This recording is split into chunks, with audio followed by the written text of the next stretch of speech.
हाय, ये Calcutta high court का judgement है और ये जजमेंट मोटर व्हीकल्स एक्सीडेंट और कॉम्पनसेशन से रिलेटेड है। इस केस में क्या हुआ था, एक गवर्नमेंट ऑफिसर रहता है, उसकी मोटर एक्सीडेंट में डेथ हो जाती है। कॉम्पनसेशन के लिए फाइल करता है क्लेम्स ट्राइब्यूनल में, जहाँ पे उसको मुआवजा दिया जाता है 6,540,000 रुपए। ये मुआवजा कैलकुलेट कैसे किया जाता है मैं आपको बताता हूँ। अगर कोई व्यक्ति जिस दिन वो इंतकाल करता है उसके उम्र को देखा जाता है, कितने साल का वो उस वक्त था। उसके बाद मल्टीप्लायर थ्योरी अप्लाई की जाती है कि इसमें ये मल्टीप्लायर फैक्टर जो है वो 5 है, यानी कि ये व्यक्ति सालाना 1,77,324 रुपए कमाता था और उसको जब 5 टाइम्स किया इतना निकला और उसका 1/3 उसमें से डिडक्ट कर दिया जाता है, जो कि अमाउंट फिर बनता है ये एग्रीगेट 5,91,080 रुपीज। 1/3 इसलिए हम डिडक्ट करते हैं क्योंकि अगर वो व्यक्ति जिंदा रहता तो खुद पे खर्च करता। इस केस में कंटेंशन यही है कि ये जो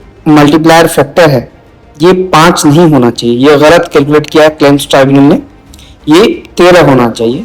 तो इसकी बीवी ने हाई कोर्ट में अपील किया है, उसके बाद ये जजमेंट आया। आइए मैं समझाता हूँ आपको कि मल्टीप्लायर थ्योरी कैसे काम करती है। सुप्रीम कोर्ट ने परिणय सेठी के केस में ये डिसाइड करके बताया है कि ये थ्योरी कैसे अप्लाई होगी और हम फैक्टर कैसे कैलकुलेट करते हैं। ये बताया है कि अगर कोई व्यक्ति 15 से 25 साल का है तो हम जो मल्टीप्लाई करने का जो फैक्टर होगा वो 18 से होगा। उसके बाद हर 5 साल बाद ये एक यूनिट घटता जाएगा, यानी कि अगर कोई व्यक्ति 26 से 30 साल की उम्र के बीच में वो इंतकाल करता है तो अगर उसको हर्जाना देना है तो हम 17 से मल्टीप्लाई करेंगे, वो जितना कमाता था उसमें मल्टीप्लाई कर देंगे 17, जो रकम आएगा उसमें से फिर 1/3 हम क्या करेंगे, माइनस करेंगे और जितना रकम बचेगा उसको मुआवजे के तौर पे दिया जाएगा और उसके साथ साथ कफन दफन कर लीजिए या दाह संस्कार के लिए जो अमाउंट बनेगा उसके साथ दिया जाता। तो ये एक यूनिट तक घटता रहेगा हर 5 साल में, कब तक, 50 साल के एज तक। उसके बाद 2 यूनिट घटेगा। ये 2 यूनिट अब क्यों घट रहा है 50 साल के बाद, क्योंकि आपको पता है जिस व्यक्ति का उम्र बहुत ज्यादा हो जाता है उसके बाद वो